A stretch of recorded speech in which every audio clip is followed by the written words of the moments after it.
эл аралык негизги жолдо 3 жылдан бери иштеп келе жаткан Жаңалбай жоопкерчилиги чектелген компаниянын кызматкерлери 3 жылдын аралыгында 22 чакырым жолго асфальт төшөгөн. Пандемия иштин ыргагына терс таасирин тийгизип, убакытты кечеңдеткен. Учурда Кадамжай Ош жолунун 108 чакырымында иш уланып жатат. 90 кызматкер, 20дан ашуун адистештирилген техника ишти илгерилетүүдө. Компаниянын келишиминде 32 чакырым каралган. Келгенибизге 3 жыл болуп калды. 3 жылдан бери азыр биз 22 километр жерин асфальтта бүттүк. Эми мунаракыл съезд, эски жолдон бияка бурула турган, оң жака бурула турган, кайра сол жака бурула турган съездер бар. Ушу съездерди жасап атабыз азыр. Мунараки 108 километр азыр акыркы точкасына жетип калдык. Акыркы точкасы эртең Кудай кааласа полностью асфальтталып бүтөт. 90 адам иштеп атат общий жол боюнча. 20 техника бар.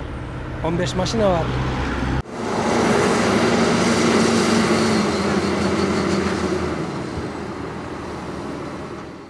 Асфальттын басылышы 2 кабат. Биринчиси 5 см коюлса, экинчи рет 6 см төшөлүп, асфальттын жалпы калындыгы 11 см түзөт. Бул эл аралык стандартка жооп берет. Акыркы жылдары жолдун салынышына көп катачылыктар кеткендиктен, тийиштүү адистер ар бир чакырымын тыкыр көзөмөлдөп жатканын жол куруучулар белгилейт. Мына ракет биринчи слою бул тебелегенден кийин 6 см болот.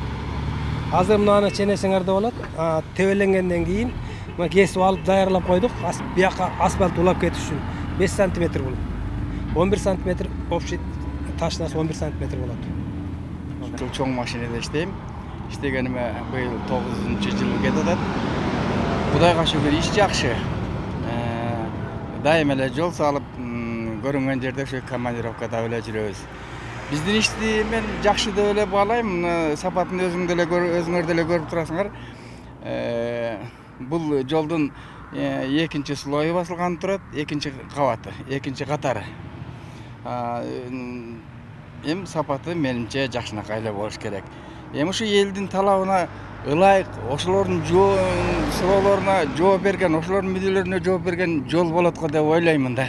Өлкө аймагында ири жолдордун курулушу өзгөлтүккө учураган жок. Мамлекеттик казынанын эсебинен ар бир айылга жыл сайын 1 чакырым асфальт төшөө дагы бекитилген.